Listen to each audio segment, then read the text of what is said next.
चंद्रिका को पता लगा सच। चंद्रिका के पैरों तले खिसकी जमीन।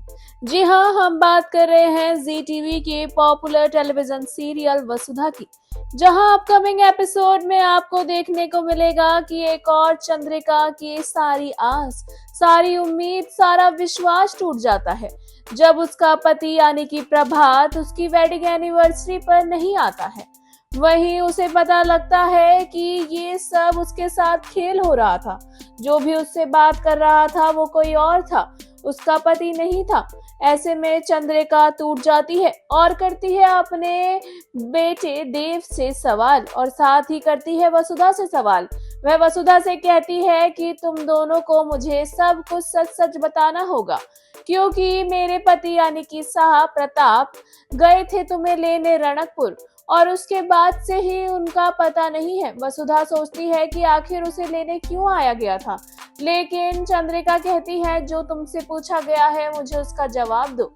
वहीं देव बताता है चंद्रिका को कि उसके पिता का यानी कि चंद्रिका के पति और देव के पिता का एक्सीडेंट हो गया है, और वह जब रणकपुर जा रहे थे उसी दौरान उनकी गाड़ी का एक्सीडेंट हुआ, जो कि बहुत ज्यादा खौफनाक था। और अभी तक उसके पिता का कोई भी अता पता नहीं है। पुलिस अभी भी उनकी छानबीन कर रही है और पता लगा रही है कि आखिर वो जिंदा है या मर गए। ये सुनकर चंद्रिका बहुत ज्यादा शॉक में चली जाती है और तुरंत वहीं बेहोश होकर गिर जाती है। चंद्रिका को इस हालत में देखकर संतोष भी घबरा जाती है और सभी घर वाले दौड़ते हैं चंद्रिका को लेकर सीधा हॉस्पिटल, जहां हॉस्पिटल में चंद्रिका को रखा जाता है और डॉक्टर उसका इलाज कर रहे होते हैं।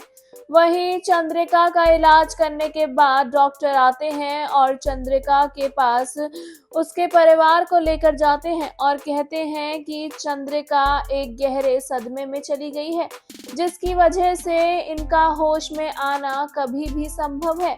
हो सकता है कि ये कल होश में आ जाए या फिर हो सकता है कि ये कई सालों बाद होश में आए, लेकिन अभी के लिए ये एक गहरे सदमे में है और इनका होश में आना ही आप सबके लिए अच्छा होगा, क्योंकि अभी तक चंद्रिका को सिर्फ ये लग रहा था कि उसका पति किसी भी हाल में उसे छोड़कर नहीं जाएगा और वह लौट कर जरूर आएगा। वहीं अब जब चंद्रिका को ये पता लगा है कि उसके पति का कार का एक्सीडेंट हो गया है, ऐसे में चंद्रिका टूट गई है और वह गहरे सदमे में चली गई है, उसकी उम्मीदें टूट गई हैं। वहीं अब जब चंद्रिका के ऐसे शॉक में जाने का पता लगता है घर वालों को, तो घर वाले बहुत परेशान होते हैं। वसुधा भी काफी परेशान होती है और वह अपनी मासा यानी कि चंद्रिका को होश में लाना चाहती है। वेल, शो में क्या कुछ होगा इंटरेस्टिंग है जानने के लिए हमारे चैनल बॉली टीवी को सब्सक्राइब करना बिल्कुल ना भूलें, and also don't forget to press the bell icon.